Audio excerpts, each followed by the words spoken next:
Ever wondered what the real cost of convenience is in our digital world? Tim Jensen, host of Intentionally Inconvenient, dares to question if convenience is truly the enemy of privacy. You'll explore the essence of privacy, why it's worth pursuing, and debunk the myth that it's a lost cause. Together, you will challenge the notion of, I have nothing to hide, and reveal why every bit of your information matters. Remember, all hope is not lost. It's time to reclaim your privacy in this intentionally inconvenient reality. Hello and welcome to Intentionally Inconvenient, where we talk about personal freedom through securing your privacy. My name is Tim and I'm your host. You may have noticed that I have a little bit of a frog in my throat, and we're just going to keep going through. So in our last episode, we talked about why protecting your privacy begins and ends with you and why it matters. Today I'm going to talk to you about 5 things that you can do today to begin your privacy journey. Privacy really is a journey. It's not a destination. And we can take small steps every day to make sure that we are more private than we were yesterday. Privacy takes time, it takes effort, and sometimes it can cost you some money. Well, let me tell you that by not taking time and effort, it will also cost you money, and probably a lot more money than if you were to consistently take small steps to protect your privacy. So, but before we get to those 5 simple steps, let me tell you a story about how something that happened to me recently illustrates the human element that can cause so much of a person's lost privacy. Because quite frankly, it's more the human element than it is the technology that people lose their privacy with. So one fine Saturday morning in the fall of 2023, my wife and I were out shopping, and as is our custom, I dropped her off at the entrance, and then I went to go park our vehicle. And then I went into the store, and I went and found her, and 20 to 30 minutes later, we came out with whatever it was that we had purchased, and from a distance, I saw exhaust smoke coming out of the tailpipe of my car. As we got closer to the car, I started to hear the engine as it was running. At that point, I felt my pockets, and I noticed that I did not have the key for my vehicle in my possession. So when we got to the vehicle, I was relieved that I at least had left the vehicle unlocked so that we could get in. Well, let's face it, anybody could have gotten in. And anybody could have driven off with the vehicle, and it was at that point that my heart sank, and I realized what I had done. I had left my vehicle in a public parking lot, unlocked, with the key not only in the ignition, but also with the engine running, unattended.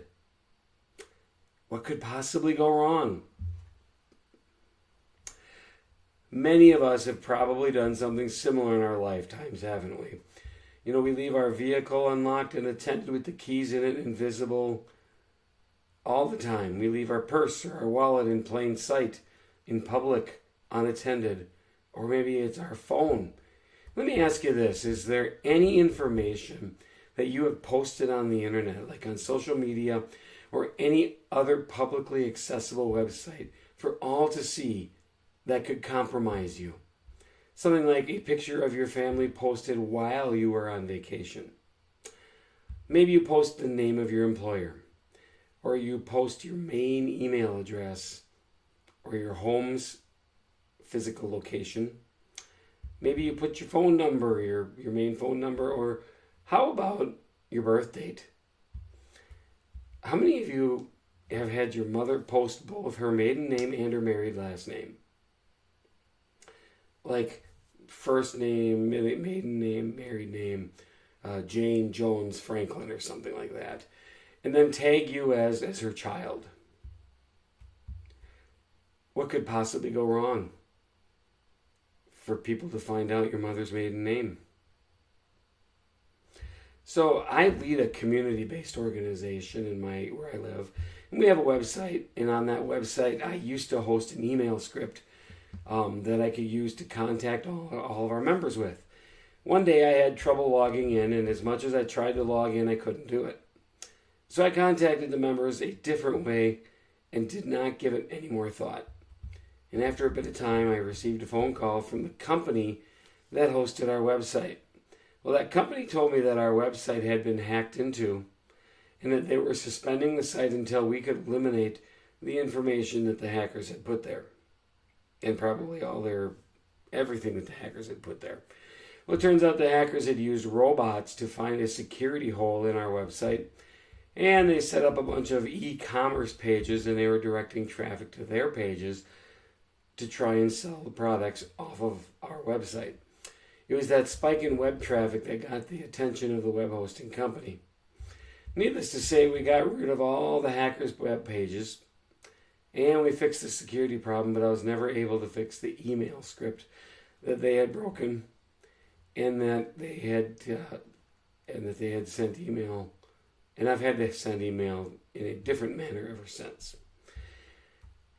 That was the day I learned that hackers use robots to do a majority of their busy work. Maybe you were aware of that. I was not. Well, since that time, I just assume that people who are hackers all use robots to do most of their work for them. After all, we know that the major tech companies use robots to accomplish many of their tasks. They use robots to moderate discussions online. They use robots to collect information which is publicly available, and then they store that information in their databases. Or they use robots to collect information about those who have accounts with them and then store that information. You know, data breaches happen all the time. They happen daily. They happen hourly, and sometimes they happen every minute of every day. These data breaches are not your fault, but they are definitely your problem. Data breaches are one method that hackers use to gain the low-hanging fruit when it comes to data collection. Much of the time, data breaches can reveal your personally identifying information. We talked about that last episode. And that PII can be used later to steal all kinds of things from you, because now they have your identity. So when it comes to data breaches, many times the last thing a company wants to do is immediately announce that it publicly has had a data breach. Why is that? Very simple. It could hurt their reputation as a business. And everyone wants to protect their reputation as a business or even as an individual. So many states require that a business should contact their customers to warn them about a data breach that they've had. And those businesses have a deadline in which they have to do that in. Usually that deadline's about 90 days or so. So you can just imagine that their business can wait or will wait the entire 90 days, the entire amount of time before they inform others about their data breach. Now you tell me, what could possibly go wrong with a data breach that happened 90 days ago and you don't find out until today that you had your data compromised 90 days ago? And I want you to listen to what I'm about to say. The only person you can control is yourself. Let me repeat that. The only person you can control is yourself. You can't control when a data breach happens. You can't control when a hacker steals your information. And complaining is not a strategy when these things happen. So what I'm going to talk about next is what I would do if I were starting on my privacy journey right now, today. How would I protect myself so that at least I can make it more difficult for others to access my personally identifying information or accounts that I have password protected or something like that? You can't change the past. You can only take steps to move forward and protect yourself. And I realize that what I'm about to share with you can take a good amount of time, but you can do everything today that I'm about to tell you. These first few steps can be done right away, and they're very impactful. And you might not be able to do it all today, but you can get started and make progress every day. So, in this order, these are the steps that I would take to make the most impact and have immediate results. First of all, change your email password. Change your email password. I recommend 20 or more characters with uppercase, lowercase letters, numbers and symbols. And don't use anything that is tied to your personally identifying information, like your birth date, your house number, the names of people that you're associated with. Use random letters, numbers, and characters. And if you can remember this password, it's not good enough. If you can remember this password, it's not good enough. If you can remember it, so can someone else. If you can remember this email password, it's not good enough. Just remember that. Secondly, and here's how you're going to save that email password, get a password manager and use it. Now, I'm going to suggest a couple in the show notes that I would recommend. I would not recommend using your browser as a password manager because a lot of browsers now come with that mechanism to save your passwords. But all it takes is one stealer software or keylogger to get in, and it steals your password, the entire library, and it didn't take hardly anything. You're one click away from losing all your passwords if you store your passwords in your browser. Get a password manager. Find something you have to pay for, or there is a free one available. I'll put that in the show notes as well. Use the password manager. Store all of your usernames, passwords, and the websites where you log in, and any other sensitive, personally identifying information that you can into that password manager. Pricing in the password managers can range from $10 a year on up. They're inexpensive, and there's even a free version available. And they're your most valuable asset in reclaiming your privacy. I will also put a list of, not only will I put a list of password managers I do recommend, but also a few that I don't recommend because of past things that have happened with those managers. Number three is change the passwords for any other accounts that have your sensitive, personally identifying information.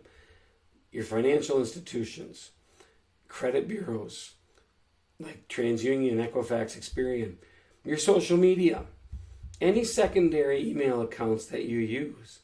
Even if you don't use them very often, it's a good idea to change all your email passwords and store them in a password manager.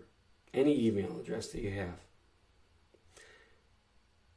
Number 4, I'm going to recommend that you implement two-factor authentication wherever possible. This goes to the idea of layering your security. If they have your email and they have your password, it's a breeze to get in. Two-factor authentication makes it just a little bit extra hard, more difficult. I can't speak today either. And the reason why that's important is because it creates an additional step.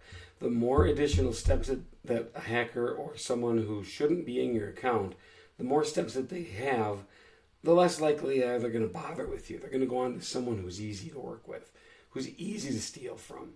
So implement two-factor authentication.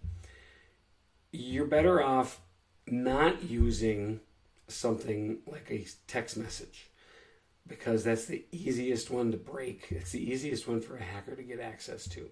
Use an authenticator app, or what I recommend highly is a YubiKey. I'll explain why when I create the video on YubiKeys, but YubiKey is going to be much better than an authenticator app, and it's going to be a lot better than having someone send you an email with a 6-digit code or a text message with a 6-digit code. I will also put the authenticator apps that I recommend in the show notes as well. Okay, so the next and final step, number 5, and this is a big one too. It's just as important as the others, but I put it last because it's something that you should do for a different reason. And that is put a credit freeze at the 3 credit bureaus. Those are TransUnion, Experian, and Equifax. And you just add the .com, TransUnion.com, Equifax.com, Experian.com. They all have instructions on how to freeze your credit. It should not cost you a dime. It should be free. Let me repeat that. It should be free to freeze your credit. Why freeze your credit?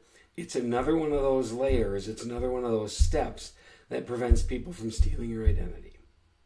So, I hope this has been a very informative episode on the first things that you need to do on your privacy journey. These are easy things that you can do. They shouldn't take very long, and you can accomplish them in the same day. It takes a little time, and as a sixth step, I would go out and purchase two security keys, 2 YubiKeys. I will put the link in the show notes on how to get those, but those are going to take a little longer than a day because they have to ship those to you. And like I say, we'll have a separate video on YubiKeys at a later date. So, I appreciate you listening to me. Go back and listen to this a second time if you want to. I think it's important information, and I think you would do yourself a huge favor by working on this today. One other thing I want to mention. Why did I include email as the very first thing you should work on? It's very simple. The email of your main email address. Most people do not delete a lot of their email. When I first got to thinking about it, I went into my email account and found that I had over 10,000 emails in the account. And that was everything. And they were 10 to 15 years old. Your email is like the museum of you. And the more that people can look at your email, the more they can learn about who you are, and it can really compromise your identity. So, to me, that's the first and most important thing you should do, is change your email password. So, once again, I recommend it highly that you change that password. My name is Tim, and this is Intentionally Inconvenient. Thanks for joining us, and we'll talk to you next time. That's all for now from Intentionally Inconvenient, leaving you with a challenge to question the cost of online convenience. If you want to keep learning, subscribe on Spotify and Apple Podcast. Your reviews and 5-star ratings help reach more listeners. Until next time, remember, your privacy is never a lost cause. Stay safe, stay private.